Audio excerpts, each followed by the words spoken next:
वहीं सीधे रुक कर लेते हैं लोकसभा, जहां अखिलेश यादव कुछ कह रहे हैं। ने चलने वालों की सेफ्टी के साथ खिलवाड़ की है कि नहीं की है, ये आपको विचार करना पड़ेगा। जिस समय लद्दाख और चीन को लेकर के सवाल उठा था सभापति महोदय, उस समय पॉलिटिकल पार्टी से सुझाव मांगे गए थे और सुझाव ये मांगे गए थे कि आप क्या सुझाव देना चाहते हैं।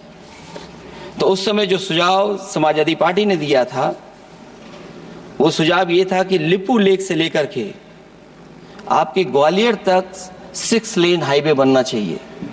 कभी जरूरत पड़ने पर सीमाओं पर हमारी फौज का आना जाना जल्दी हो जाए। और मुझे याद है जो अखबारों में मैंने पढ़ा था, सरकार ने उसको स्वीकार कर लिया था कि 6 लेन हाईवे बनेगा वो। लेकिन जब टेंडर की बात आई तो सुनने में आया कि वो 4 लेन बनने जा रहा है। और अभी जब वो काम हो रहा है, जब काम मैंने दोबारा उसको देखा तो पता लगा कि डबल लेन पेव शोल्डर बन रहा है। सोचिए कहां 6 लेन बनाने की बात थी, आप डबल लेन पेव शोल्डर बना रहे हैं। और पता नहीं कौन उस हाईवे को डिजाइन किसने किया है डिजाइन, कि जितने भी कस्बे उसके आसपास पड़ रहे हैं, कस्बे वाले अब नाला कहां से बनाएं, घर ऊंचा करें कि सड़क को तोड़ें। बहुत सारे कस्बों को वो समस्या के संकट में डाल दिया है सरकार ने।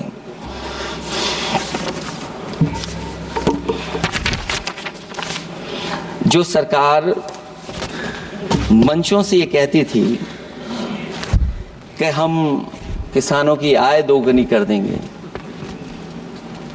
आज तो 11 साल हो गए सरकार को।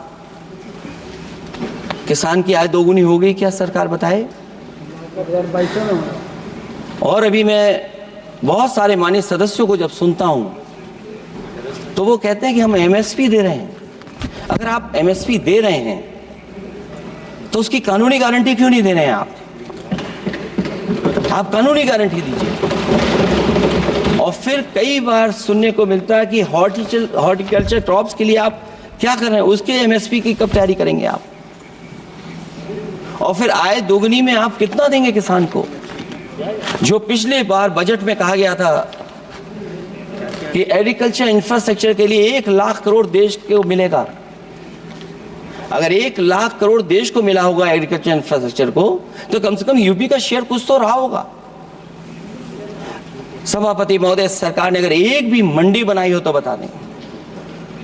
हाँ, ये अलग बात है कि अगर आप कोई चीज सुधारने के लिए कोई परिवर्तन कर रहे हैं, स्टोरेज के लिए किसी को पहले ही बता दे रहे हैं, वो बात अलग है। लेकिन किसान कहां जाएगा जहां उसको रेट मिलेगी? और फिर ये इस बजट में कहा जा रहा है कि हम 109 high yielding and climate resilient varieties लाएंगे। तो सभापति महोदय, हम अपने माननीय मंत्री से कहेंगे कि वो ग्लोबल वार्मिंग के लिए जो आप काम पिछले कितने वर्षों से कर रहे हैं, क्या हुआ उस ग्लोबल वार्मिंग का? COP21 में भी आप हुआ है, G20 में भी आपने आश्वासन दिया और कुछ नहीं किया। तो आपको क्या लाना पड़ रहा है? 109 high yielding and climate resilient varieties. आप मुझे बताओ किसान पर कब तक पहुंचाओगे आप? और उसको पहुंचाने के लिए आपके पास क्या इंतजाम है? और फिर दूसरे पैराग्राफ में फिर बदल जाते हैं आप।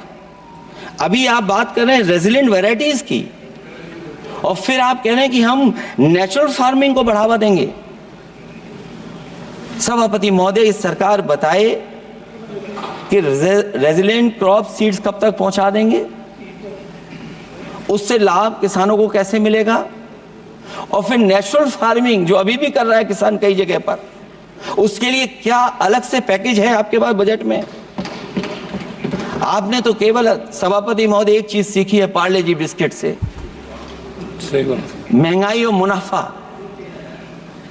इस सरकार ने 10 साल में डीएपी की बोरी को, खाद की बोरी को छोटा कर दिया। इससे और ज्यादा छोटा मत करना आप। और आपने डीएपी, जब किसान डीएपी लेने गया तो सरकार ने कहा कि बिना नैनो यूरिया के आप नहीं मिलेगा आपको। मैं सरकार से जानना चाहता हूं कि नैनो यूरिया से क्या लाभ पहुंचा है किसानों को, ये बताइए। नैनो यूरिया से क्या लाभ पहुंचा है सरकार बताए।